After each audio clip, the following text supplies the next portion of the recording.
haven't smoked, which is a positive. I don't think I'll smoke again. I think if I didn't take part in this process, that I would have smoked.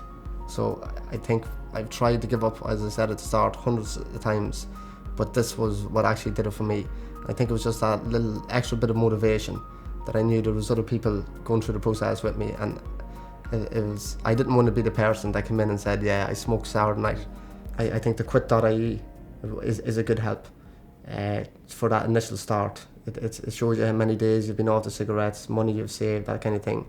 And there is an option to have a buddy that gave up smoking, and there's Facebook pages. There's too many benefits to not smoking.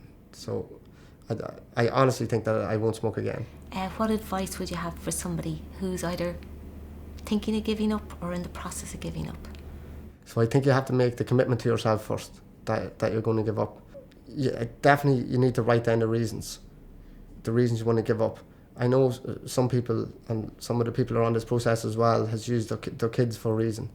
And although family is a great motivation, I think if you're not honest with yourself and convince yourself first that you want to give up, I don't think you have a chance. It was the one thing that was holding me back. It was constantly on my mind. I didn't like smoking. I didn't like the whole, it's not a social habit anymore. It's a habit where people look at you, and it's a disgusting habit. And I used to feel like that if I was having a cigarette, especially around people who weren't smoking. Or, if I'd sit down beside somebody who wasn't smoking, I'd be very conscious of how I smelt. And these were things that I had to change, and I did, thank God.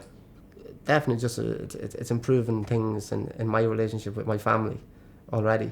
And, I feel better around my kids, and even putting them to bed at night where there's not a smell of smoke off me, or I'm not going to wash my hands and my face. And, it's nice, I feel closer to them, so. So Emma, we've come to the end of the journey, or our part of the journey with you. How has this last week gone?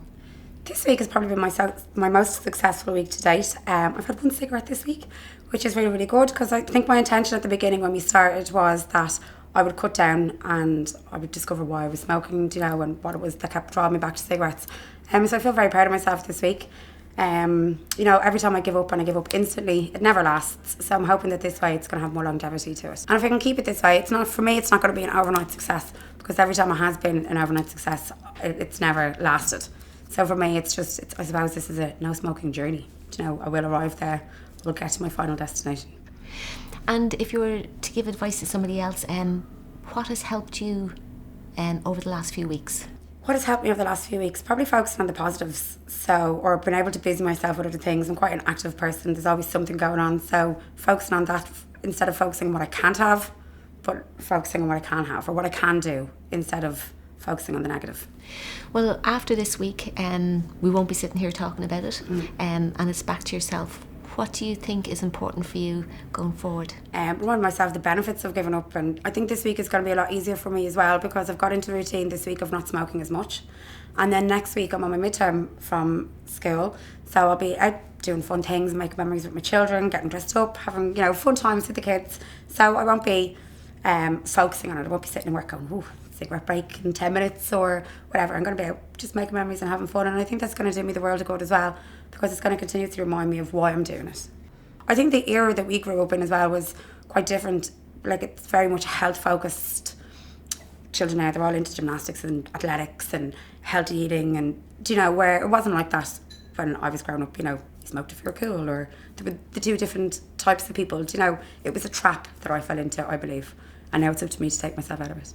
It's been very, very good. I've really enjoyed the journey that we started out on. In some ways, it's a journey of discovery as well, that you can learn to give up cigarettes, and it's been good. I've been enjoying it. And have you discovered anything about yourself along the way? Yeah, that I have a lot of willpower. Willpower is a good thing. And like willpower, you just set your mind on it and look around you and the reasons why you want to give up cigarettes, and that can drive willpower.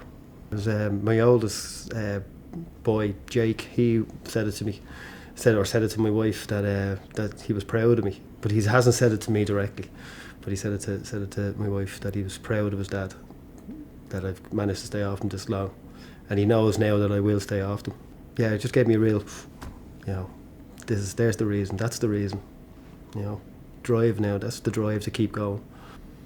I wouldn't have 3 pieces of advice, but I certainly would have 1 piece of advice for anybody about smoking, is don't start. The last week has actually been probably the best week out of, since the start. I'm even more relaxed. I had a really good week last week, but I'm even more relaxed this week. Not really, stressed or anything like that. It's as if all of the kind of withdrawal symptoms, I suppose, of smoking in the first place have kind of subsided a bit, and I'm just kind of, back to being kind of content. This experience is ending now. After this week, I feel like I can actually, go on and hopefully continue the way I am. Working with animals is something that I've always loved to do. I really do. It's more than a job to me, I suppose, and it's really the animals that I kind of do it for at the end of the day. And I love getting up in the mornings to leave the house to go and do what I do. The biggest challenge was getting past the triggers that made me smoke, like the routine. Like I say, I haven't necessarily changed my routine that much, but it's kind of trying to think differently about it, like waking up in the morning, having the porridge instead of the cigarette, and reaching for the phone to ring somebody, and all of those little things have helped. But really the biggest challenge has just been kind of trying to, stay off of them, I suppose. But I have, for the past 3 weeks I have, and I found as the weeks have gone by, it's gotten easier to not think about them. And I suppose, what are you most proud of? Even the whole willpower side of things. I know I stopped smoking before, but as I said, it was just as easy for me to pick up a cigarette and go back on them again for the last number of years. But I think having this whole experience it's been different this time than just throwing the packet of cigarettes away and doing it with willpower. It's been the support of this group and this whole experience as well. I think I'm just proud of myself that I did it with nothing else, only willpower. I would say, think about, if you've got a family or kids or anything like that, think about your family, your friends, and your future. With the 3 Fs: family, friends, and future. And think about if you do continue to smoke, it's not going to be beneficial for you, and it is hard to stop, but it will be one of the best decisions that you could make.